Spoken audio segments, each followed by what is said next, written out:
में मैं डिटेल में सब कुछ बताऊंगी। आपको फॉर्म कहाँ से फिलअप करना है, आपको कितने रुपए लगेंगे फॉर्म फिलअप करने में, वैकेंसी पता कहाँ से चलेगी, आपको स्टाइपेंड कहाँ से पता चलेगा, वैकेंसी पता चलने के बाद क्या कोई रेफरेंस लगाने की नीड है, एंड लास्ट की दीदी वैकेंसी तो पता चल गई, फॉर्म भी फिल कर दिया, उसके बाद इंटरव्यू की प्रिपरेशन कहाँ से करनी है।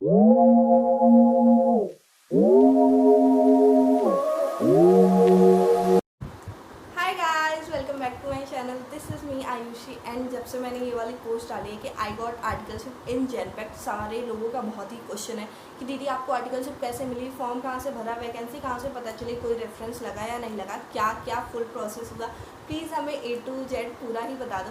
तो इस वीडियो में मैं पूरा ही 7 स्टेप आपको एक्सप्लेन करने वाली हूँ, जो कि मेरे साथ हुआ, जो कि आप अगर फॉर्म फिलअप कर रहे हो किसी भी वैकेंसी का, किसी भी नहीं मतलब मोस्ट प्रोबेबली जनपैक्ट या कोई भी प्राइवेट कंपनी का, तो आपके साथ ये 7-8 मतलब प्रोसेस तो होंगे।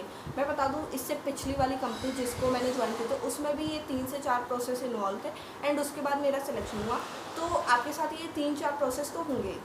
इस वीडियो में मैं डिटेल में सब कुछ बताऊंगी। आपको फॉर्म कहाँ से फिलअप करना है, आपको कितने रुपए लगेंगे फॉर्म फिलअप करने में, वैकेंसी पता कहाँ से चलेगी, आपको स्टाइपेंड कहाँ से पता चलेगा, वैकेंसी पता चलने के बाद क्या कोई रेफरेंस लगाने की नीड है, एंड लास्ट कि दीदी वैकेंसी तो पता चल गई, फॉर्म भी फिल कर दिया, कि उसके बाद इंटरव्यू की प्रिपरेशन कहाँ से करनी है, कैसे करनी है। इस वीडियो में मैं A to Z पूरा ही एक्सप्लेन करूँगी। वैकेंसी कहाँ से पता चलेगी, इससे पहले वाली वीडियो मैंने एक बना के बता चुकी है, यहाँ पे मैं उसका थंबनेल लगा दूँगी, जिसमें मैंने बताया है कि आपको बिग 4 या MNC या अदर कंपनी जैसे इंडियन ऑयल, इन सब की वैकेंसी आएगी तो आपको पता कैसे चलेगी। सबसे पहले मैं बता दूँ, हमारे CMA की वेबसाइट पे सारी ही वैकेंसी पोस्ट रहती है। मैं आपको यहाँ पे एक स्क्रीन रिकॉर्डिंग लगा के बता दूँगी कि आप सबसे पहले CMA जाओगे, CMA वेबसाइट सर्च करके जाओगे, उसके बाद आप ट्रेनिंग वाले ऑप्शन पे जाओगे, वहाँ पे आपको हज़ारों वैकेंसियाँ मिल जाएंगी जो हम सारे लोगों के लिए पोस्ट है। न्यू वैकेंसी जो डेली पोस्ट होती जा रही है ट्रेनिंग के लिए, तो वहाँ से आप जाके ट्रेनिंग के लिए इनरोल कर सकते हो। दीदी आप वैकेंसी के लिए फॉर्म कहाँ से फिलअप करना है, आप ये वैकेंसी देखोगे ना, उसमें सारी चीज़ें, सारी डिटेल आपको प्रिस्क्राइब की रहेंगी कि कितने लोगों की वैकेंसी है, क्या क्या क्वालिफिकेशन चाहिए, कितने लोगों की है, आपके में क्या क्या क्वालिफिकेशन आनी चाहिए, लोकेशन क्या है, सब चीज़ें। लास्ट में आप जाओगे तो एक रिमार्क का सेक्शन होगा, रिमार्क वाले सेक्शन में आपको या तो मेल ID प्रोवाइड की होगी, या तो आपको गूगल फॉर्म का लिंक दिया होगा जिसको आपको फिल करना होगा, एंड फिर आपका एप्लीकेशन हो गया। सबसे पहले मैं बता दूँ, ये एप्लीकेशन सारे फ्री होते हैं, इसमें कोई भी पेड एप्लीकेशन नहीं होता है। जो हमारे वेबसाइट पे पढ़ते हैं कोई भी पेड नहीं होता, आपको सब कुछ ही फ्री में डालना। मैं आपको सबसे इंपॉर्टेंट चीज़ बता दूँ ना, क्वालिफिकेशन के लिए, जब जनपैक्ट की वैकेंसी आई थी, मार्च अप्रैल में वैकेंसी आई थी, उस टाइम जब जनपैक्ट की वैकेंसी आई थी उसमें एकदम क्लियरली लिखा था BCom + CMA।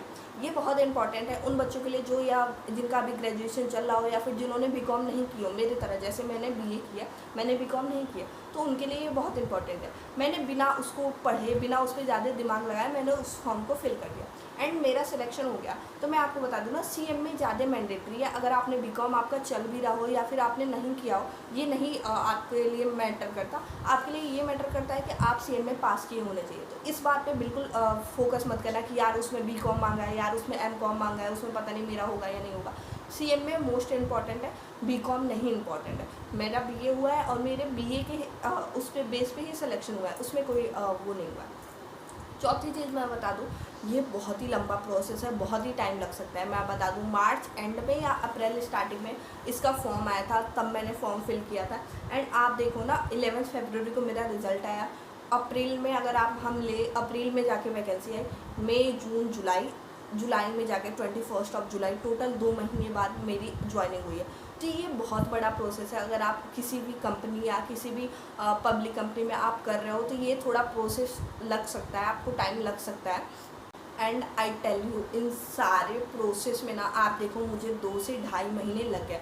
ऑन बोर्डिंग के प्रोसेस ये सबसे टायरिंग प्रोसेस था, क्योंकि इसमें पूरा बैकग्राउंड वेरिफिकेशन, आपका लोकेशन वेरिफिकेशन, पूरा ही सब कुछ हुआ, एंड इसमें मुझे टोटल 20 डेज़ लग गया। बिकॉज 20 जून को मेरे पास, मुझे याद है, मेरे पास मेल आया था बैकग्राउंड वेरिफिकेशन के लिए कि हाँ अब आप सेलेक्ट हो गए हो, हम आपके ऑनबोर्डिंग कराना चाहते हैं। उस टाइम से हमारे पास मेल आया, एंड मेरी ज्वाइनिंग हुई 21 जुलाई को। आपको देखने में ये लग रहा होगा यार 20-30 दिन ही तो है, 20 नहीं 30 डेज़, मतलब टोटल आप 1 मंथ ले लो, 1 मंथ ही तो है, इतना क्या टाइम लग गया। बट आप जब उसमें रहोगे ना, क्योंकि मैंने अपनी प्रीवियस वाली जो कंपनी थी उसको छोड़ दी थी, वहाँ पे उसके लिए मैं अलग वीडियो बनाऊंगी, तो प्लीज़ उसको चेकआउट करना, बहुत ही इंपॉर्टेंट है, बहुत ही मस्त उसका स्टोरी है। तो मैंने वहाँ पे जॉब छोड़ दी थी एंड सिर्फ मैं इसके भरोसे बैठी थी। मुझे ये भी लग रहा था यार लास्ट में जाके ज्वाइनिंग ना भी कराए तो मैं क्या करूँगी, बट फिर भी इन्होंने पूरा 1 मंथ का टाइम लिया एंड उसके बाद जाके ऑनबोर्डिंग का पूरा ही प्रोसेस हुआ, पूरा बैकग्राउंड वेरिफिकेशन में सारी वही बेसिक डिटेल लगती हैं जो आपको एक ही डिटेल ना हर बार मांगी जाएंगी, आधार, पैन, आपका रिजल्ट एंड CMA का रिजल्ट, यही सारी चीज़ें हर बार मांगी जा रही थी एंड वो सब हुआ एंड फिर जाके 21 जुलाई को मेरी ज्वाइनिंग हो गई। आपको मैं बता दूं दूसरी चीज़, आप लोग सारे लोग पूछ रहे थे दीदी क्या क्या फैसिलिटी आपको प्रोवाइड की गई है। सबसे पहले बता दूं, मेरा जो स्टाइपेंड है आपको अगर आप साइट पे जाओगे तो वहाँ पे आपको टोटल लिखा हुआ मिल जाएगा कि आपका स्टाइपेंड कितना है, तो वहाँ से आप पता कर सकते हो कि मेरा स्टाइपेंड कितना है, ठीक है। और पता करके मुझे कमेंट में करके बताना कि मेरा स्टाइपेंड कितना है, मैं भी जानने में बहुत इंटरेस्टेड हूँ। दूसरा, जब आपका इंटरव्यू का मेल लिया जाता है ना, जब आपका इंटरव्यू लिया जाता है उस टाइम आपको बता दिया जाता है कि आपका कब शिफ्ट होगा, नाइट शिफ्ट होगा, डे शिफ्ट होगा, या फिर आपका ना जब आपका वैकेंसी आती है ना उसमें ही आपकी डिटेल में लिखा होता है कि आपकी वैकेंसी में कब होगा, डे शिफ्ट है या नाइट शिफ्ट है।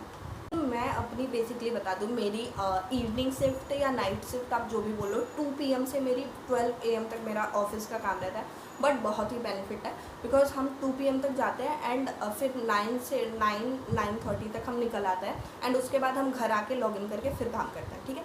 1 वे कैब की फैसिलिटी है। लास्ट थिंग, हफ्ते में हमारा 5 वर्किंग डेज़ है एंड 5 वर्किंग डेज़ में 2 वर्किंग डेज़ हमें जाके ऑफिस वर्क फ्रॉम ऑफिस है, बाकी 3 डेज़ हमें वर्क फ्रॉम होम करना है। तो ये सारी मुझे फैसिलिटी अभी मिल रही है। बाकी हमारा काम क्या है, मैं R2R प्रोसेस में हूँ एंड और कुछ भी आपको डिटेल चाहिए हो कि दीदी और कुछ भी डिटेल आपको और कुछ भी किसी भी रिलेटेड प्रॉब्लम हो कि दीदी मेरे को वैकेंसी नहीं मिल रही है, मेरा फॉर्म नहीं खुल रहा है, मैं फॉर्म कैसे भरूँ, क्या हो रहा है, सारी डिटेल मैं आपको बता दूंगी A to Z।